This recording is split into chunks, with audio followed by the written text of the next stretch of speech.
Par le fait qu'il va réveiller maintenant, ça c'était la chute jusqu'à présent.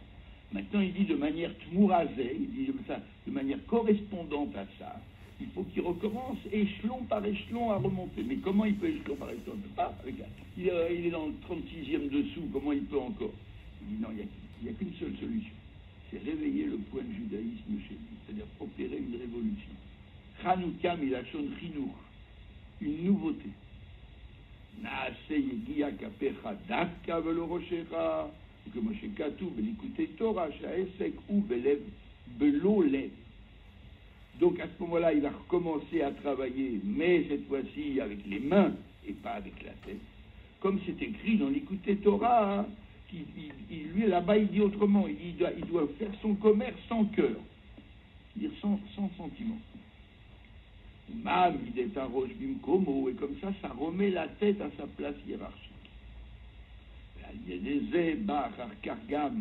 Le Perusha Bet Behinyan Hamida Shehu le Shon Toker.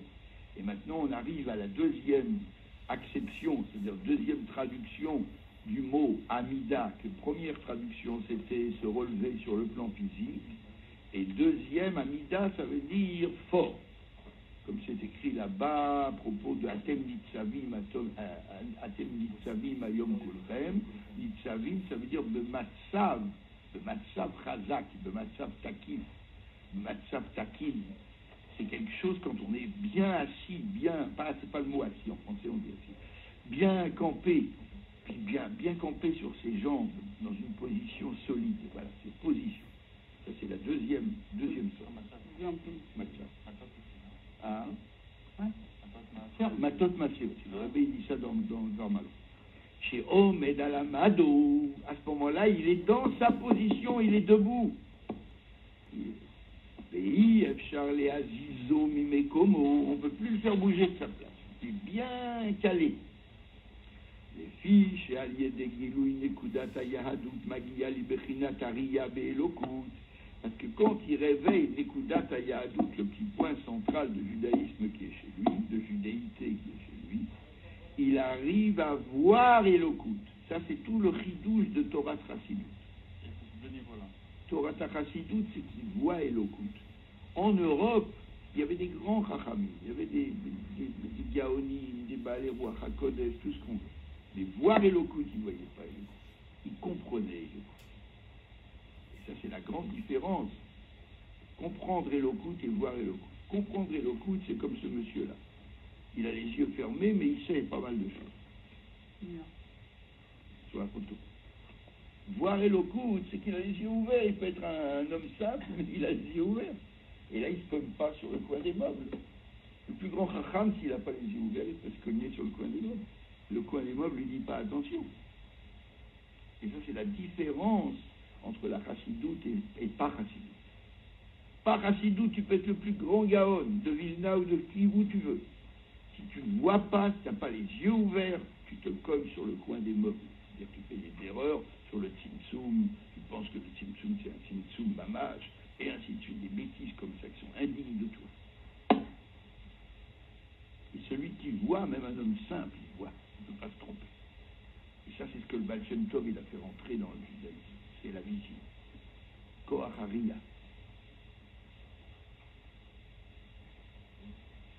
Ve'yadua be'inyan Hariya, de Eina Doma Shmiya l'Hariya. Voilà ce que je disais il y a un instant avec les smartphones. Ne ressemble pas à la vision à l'audition. Dikeshero et Eiz et Davar.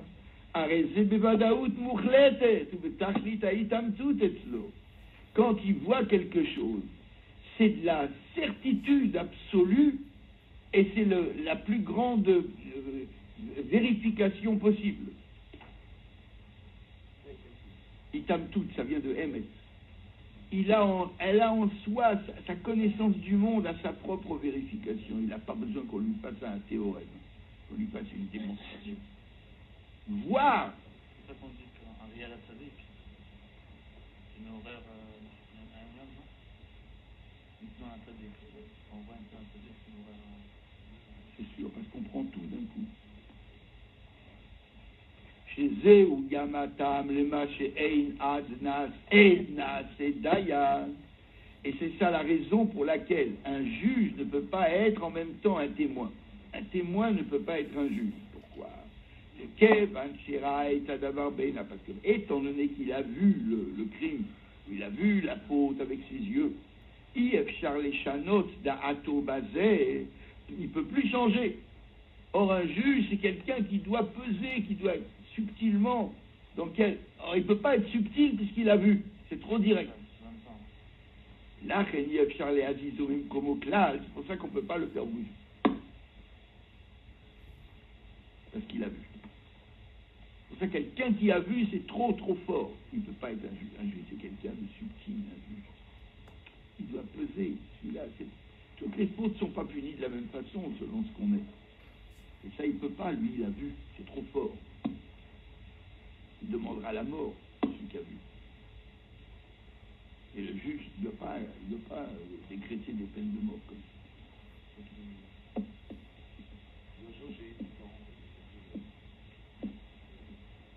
Il doit peser. Lui, il ne peut pas peser, il a vu. Donc tout ça, c'est pour parler en faveur de la vision. La vision, c'est très fort. C'est pour ça, justement, que si on nous a fait rentrer un canal visuel, pourquoi le rabbi a lutté de toutes ses forces contre la télévision.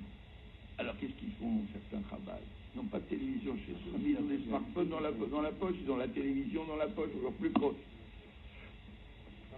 Ah mais j'ai pas de télévision, les autres. Oui mais là, tu l'as. C'est pas amusant, il faut le prendre de nous encore. Pour bannir tout ça. Vous me direz, mais moi je suis un, ça va pas bouger beaucoup. Ça bouge beaucoup. On a gagné une victoire, une petite lumière de Hanouka. Et demain, ça va être contagieux, 2, 3, 5.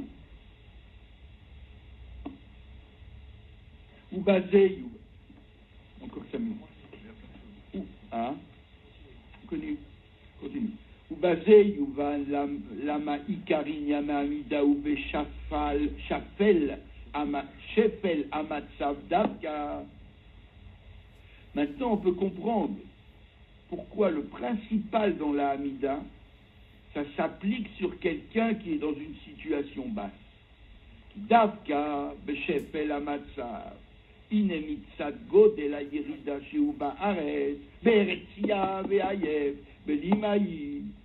Ça ne porte bien que sur quelqu'un qui est dans une situation de bassesse, d'abaissement, qui est dans une terre de soif et de désolation où il n'y a pas d'eau. Ça, c'est quelqu'un qui peut faire tchouva de tout son cœur.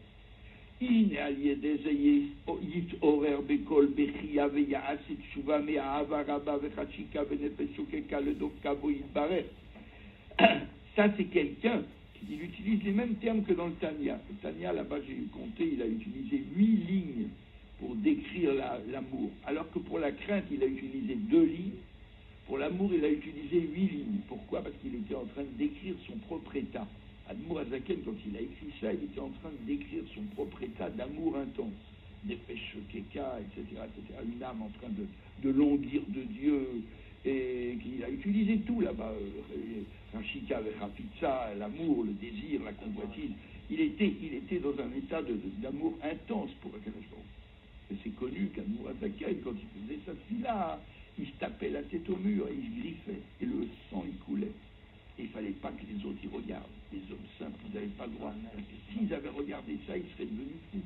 Ils leur dit comment celui qui nous a enseigné Torah Chassidut Rabbad, que Chassidut Rabbad c'est froid, c'est comme le secrétariat du rabbi, etc. Et lui, il est en train de se taper, il est en train de c'est un extrémiste, c'est un terroriste. Pas que c'est coupé, la vraie chose, c'est la vraie chose. Voilà. Donc il ne fallait pas qu'il regarde. Comme ça. Mais Breslau, il a pris que ça. Que les coups j'aurais pu. Il y avait le rabbi de Vitebsk. Le rabbi de Vitebsk, c'était un des grands c'était un des grands tzadikim, élèves du Maguid de Mezrich, à tel point qu'il a servi de maître pour Admour Azaken pendant 6 mois.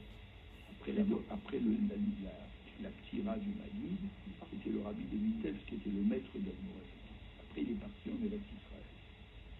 il est parti en Eretz Israël, il a emmené avec lui des chassidim à lui, des tzadikim qui étaient collés à lui. Et un de ces tzadikim. Bien plus vieux qu'Almoravid. Oui, bien sûr. Et il était dans les grands du même âge que le Berditchever, que le rabbi de Karlin, que le rabbi de Lizen. C'est les grands élèves du monde. Et quand il est parti là-bas, il a emmené avec lui des chassidim qui étaient eux-mêmes des tzadikim qui étaient attachés à lui. Et il a emmené par exemple Rabbi Abraham Kalisker. Et Rabbi Abraham Kalisker, lui, il a pris de la chaleur de la chassidoute, il n'a pris que la chaleur. Il n'a pas pris le point central. Ce qui fait que ça a dérivé les chassidim du rabbi de Kalisk, qui sont devenus comme des fous. Il faisait des choses, il s'infligeait des sigoufines, il se rasait la moitié de la barbe, exprès pour que les gens se moquent d'eux, comme ça ils enduraient l'humiliation. Personne n'a dit de faire des choses comme ça. L'été, ils se mettaient des streimels en fourrure très très chaude avec des casquettes à oreillettes comme en Russie pour souffrir encore plus. Des bêtises. Après ça, les Mutnalim, ils ont dit, vous voyez, c'est ça la facilité. On a pondu des fous. C'est ça qu'on veut dire. La chaleur qu'il manifestait dans son service de Dieu, c'était résultant de ce qu'il voyait, ce qu'il comprenait, de ce qu'il... Et c'est pas la chaleur le principe. C'est une résultant. Quoi? On l'a vu il n'y a pas longtemps. Dans le 3. Ah non. Regardez dans le Pérec 3. Il y a tout ça sur l'amour et il y a ça sur la crainte. Ouais. Donc, le rabbi, il reproduit exactement tout ça. Il dit, celui-là qui est dans un pays de soif et de désolation et de sécheresse, et quand il va réveiller le Nekutataya d'Utchebo, il va se mettre à aimer et à bouillir et à se consumer d'amour.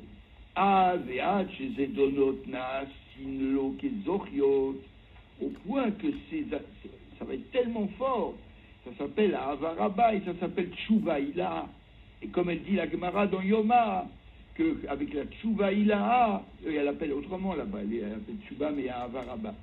Mais avec cet amour-là, les zédonotes, les fautes volontaires qu'il a commises autrefois deviennent des orchiotes, deviennent des mitzvot. Comment on peut imaginer ça? Il dit avec une tshuva tata, c'est-à-dire une tshuva meira, la Gemara elle dit meira, les zdonotes deviennent des gagot. C'est-à-dire que s'il a fait volontairement, à la lumière de ce qu'il est aujourd'hui, c'est comme s'il avait fait involontairement, puisqu'il ne savait pas ce qu'il sait aujourd'hui.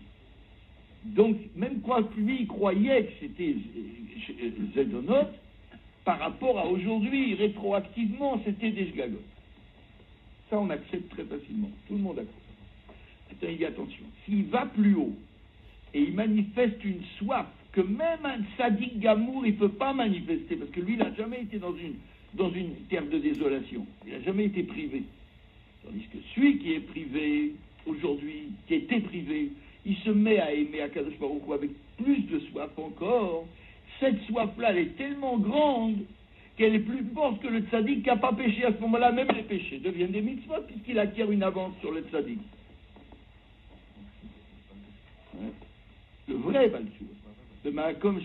Bemakom Sheba, les Tshuva Omdim, Afilut Tzadikim Gamurim. Mais ça, c'est uniquement pour la Tshuva Ilaha, mais à Avaraba. Parce que pour la Tshuva simple, Tshuva Nechona, comme il dit Admorazaken dans le Tanya, il n'est pas plus qu'un tzaddik, c'est pas vrai.